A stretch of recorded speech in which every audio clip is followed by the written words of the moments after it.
Hi friends, in this video let us learn how to highlight active row and column in Excel.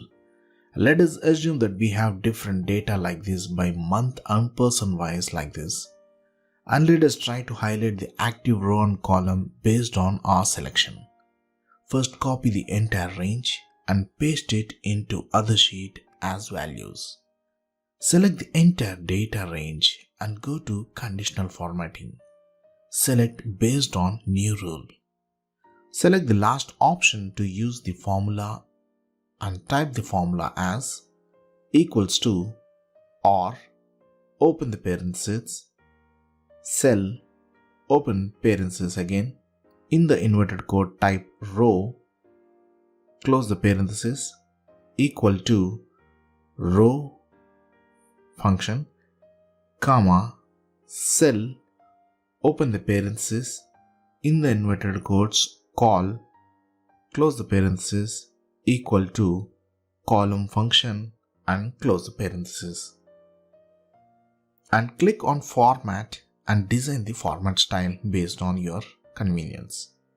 I will select the yellow color option as of now. Go back to the Excel sheet to test. Now whenever you are selecting any cell, you also need to press F9 to calculate to see the highlighting work. See how it works now?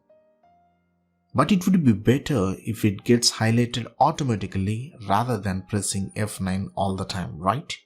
For that we need to add a small VBA code.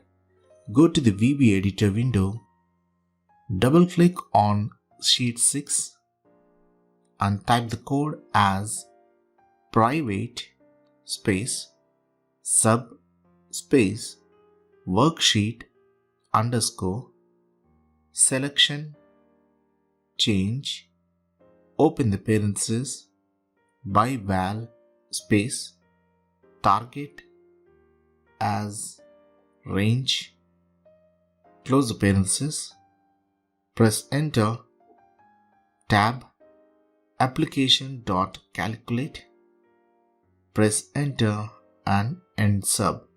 So this is a small 3-line code. This VBA code forces the workbook to recalculate, and the conditional formatting will work to highlight the active row and column. It is awesome, right? This feature you can try it in the dashboards to add value, and you definitely appreciate it for that. So friends, this is all about highlighting active row and column in Excel. I hope you enjoyed this tutorial. If yes, please give me a like, share and comment. For further more interesting videos, please do subscribe DP Tutorials. Thank you friends, thanks for watching.